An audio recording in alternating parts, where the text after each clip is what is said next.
안녕하세요. 생방송 데일리 잡매거진 정호선입니다. 안녕하세요. 최균입니다. 매주 수요일에는요, 중장년층에 대한 정보를 저희가 집중적으로 전달해드리는 시간입니다. 네, 2월이 졸업 시즌이잖아요. 네네. 이제 취업을 앞두고 이 좋은 이미지를 만들기 위해서 취업 성형이 붐이라고 하네요. 네, 그렇군요. 근데 이렇게 주관대로 행동을 하셔야지 유행 따라서 성형하시는 건 좀 위험하겠죠. 그렇습니다. 이 생긴 대로 살다 보면 언젠가 꼭 좋은 일이 생길 거라고 생각합니다. 네. 예를 들어서 호선 씨나 저를 보시면 산 증인들이니까요. 네, 생긴 대로 잘 살고 있죠. 생긴 대로 열심히 살고 있습니다. 네, 여러분들 열심히 사시기 바랍니다. 네. 자, 생방송 데일리 잡매거진 출발합니다.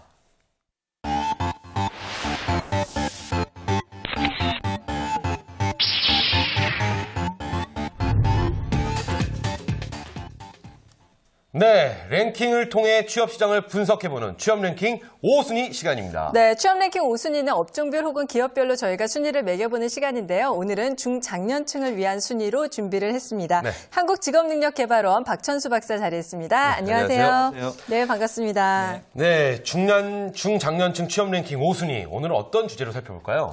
예, 중장년층이라고 그러면은 은퇴를 준비하지 않을 수가 없는데요. 네. 은퇴 이후에 쉽게 하는 실수 5가지를 중심으로 살펴보도록 하겠습니다. 네. 정말 은퇴 후에 실수를 하시면 노년이 보상이 안 되는 거잖아요. 네네. 그렇기 때문에 많은 준비를 해두시는 게 좋을 것 같은데요. 이 잘못된 실수로 인해서 좀 불운한 노년을 보내시는 분들도 참 많을 것 같아요. 네, 그렇습니다.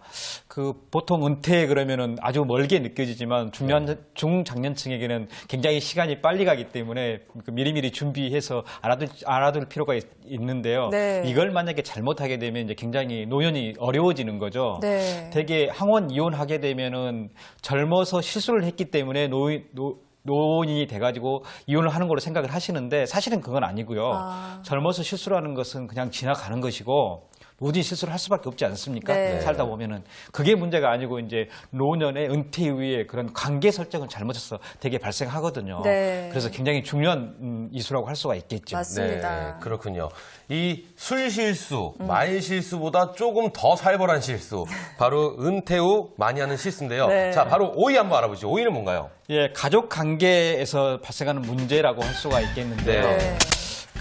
가족 관계에서 발생하는 문제는 이제 주로 집에서 은퇴 이후에는 장기간 머무르게 되고 또 식사도 주로 집에서 해결하기 때문에 이제 발생하는 건데요. 네. 과거에는 잘 몰랐는데 집안을 와서 보니까 집안들이 굉장히 비합리적이고 좀 이제 불합리하게 돌아가는 거예요. 네, 뒤늦게 간섭이 시작되시는 그렇죠, 거죠. 이제. 네. 또 그리고 사람들이 굉장히 의외로 게을러 보이거든요. 이러한 점들이 눈에 들어와서 이걸 못 참고 이제 간섭하기 시작하면 네. 문제가 되는 거죠. 네. 네, 그렇군요. 남자의 입장에서는 정말 안타깝지 않을 수 없습니다. 네. 평생 일한 우리 아버지 집에서 구박을 받으시면 아버지, 안타깝습니다. 네, 근데 이제 잔소리도 많아지시고 사실 간섭이 좀 심해지시긴 하거든요. 네. 근데 이제 그렇게 되지 않기 위해서 미리미리 준비를 하면 좋다 이런 말씀이 되신 그렇죠. 건가요? 그 아버지뿐만 아니라 어머니도 마찬가지인데요. 네. 이제 평소에 집안에 안 계시다가 와서 보면은 자녀들이 마음에 안 드는 거죠. 이래서 이제 문제가 많이 발생하는 건데 가족들 입장에서도 이제 회사는 한 목적적인 목적으로 진행되는 거니까 그런 아버지 입장에서 지적하는 것들을 일정 정도 수용하는 그런 태도가 중요하긴 합니다. 네. 그렇지만 이제 보다 중요한 것은 은퇴자 자신의 문제라고 할 수가 있겠는데요. 네. 먼저 이분은 이런 은퇴자 자신은 그걸 먼저 이해를 해야 돼요. 가족 관계하고 회사 관계는 다르다. 다르다. 예. 그러니까 회사라는 것은 돈을 벌기 위해서 굉장히 이제 합리적으로 돼 있고요.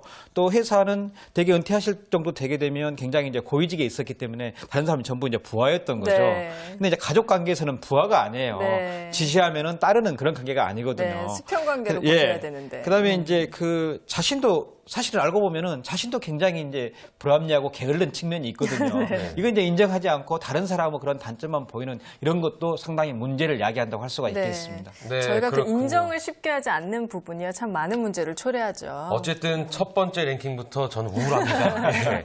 자, 그럼 이어서 은퇴 후 많이 하는 실수, 하기 쉬운 실수. 4위는 뭔가요? 네. 예, 건강 관리의 문제라고 할 수가 네. 있겠는데요. 은퇴하게 되면은 이제 건강 관리가 상당히 이제 어려워지기 때문에 이게 이제 소리일 수 있는 것 때문에 그러는데요. 특히 이제 고위직에 계셨던 분들일수록 그런 게 어려워지고 있습니다. 네. 예를 들어서 장관으로 이제